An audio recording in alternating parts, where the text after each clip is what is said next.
خالد بن عبداللہ نے بیان کیا، ان سے خالد نے، ان سے اکرمہ نے اور ان سے ابن عباس رضی اللہ عنہ نے کہ رسول اللہ صلی اللہ علیہ وسلم نے فرمایا، اللہ تعالیٰ نے مکے کو حرمت والا شہر قرار دیا ہے، یہ نہ مجھ سے پہلے کسی کے لیے حلال تھا اور نہ میرے بعد کسی کے لیے حلال ہوگا، میرے لیے بھی ایک دن چند لمحات کے لیے حلال ہوا تھا، سو اب اس کی نہ گھاس کاٹی جائے، نہ اس کے درخت کاٹے جائیں، نہ اس کے شکار بھگائے جائیں اور نہ اس میں کوئی گری ہوئی چیز اٹھائی جائے، صرف میرف یعنی گمشدہ چیز کو اصل مالک تک اعلان کے ذریعے پہنچانے والے کو اس کی اجازت ہے۔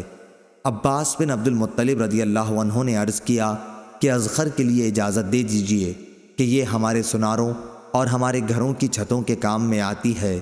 تو آپ صلی اللہ علیہ وسلم نے اذخر کی اجازت دے دی۔ اکرمہ رضی اللہ عنہ نے کہا، یہ بھی معلوم ہے کہ حرم کے شکار کو بھگانے کا مطلب کیا ہے؟ اس کا مطلب یہ ہے کہ کسی درخت کے سائے تلے اگر وہ بیٹھا ہوا ہو تو تم سائے سے اسے ہٹا کر خود وہاں بیٹھ جاؤ۔